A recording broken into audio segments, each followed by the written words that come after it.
Burt Mooney was a resident at the original Soteria house, and he says Yes. it was a blessing to have a safe environment to go through the changes that he experienced and with the staff who were there, and later went to college at San Jose City College and had a successful 35-year career in laser measurement.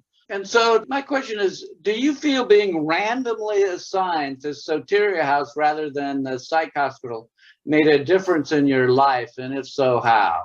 Well, at the time, I didn't know I was randomly selected. I was at the psych ward in San Jose. And my dad had brought me there.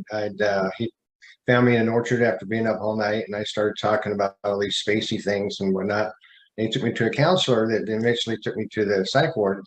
And I'm on the psych ward, and then a voice shows up. And he says, hey, we have this house you can go to, and it's I think you might have mentioned it was non-drug, and it didn't talk about the house a lot, but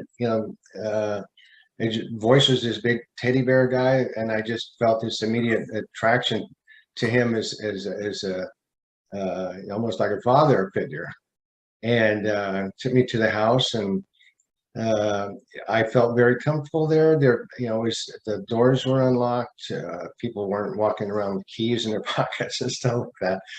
And no one was forcing drugs onto you. So the Soteria gave me that opportunity to go through things in a comfortable environment and with somebody. I mean, I developed relationships with a number of staff members, and went through a thing. I think I put the staff through the hell at times, because talking about being up and no sleeping, I stayed up for a whole week and going through, I would call it, spiritual processes of me, the greater part of me, kind of guiding me through these things that I didn't understand at the time, but I just kind of let it roll.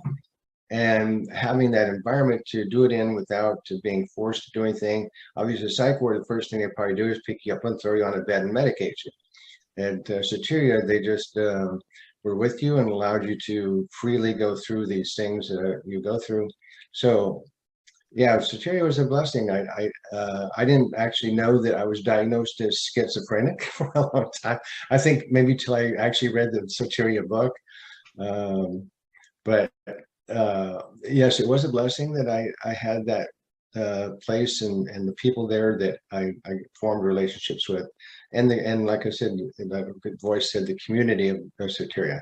I came back 2 other times later in my life when I was 21 and 25, and went through a similar thing for a whole week, and I was just lucky to have that place and the people there to go through those things.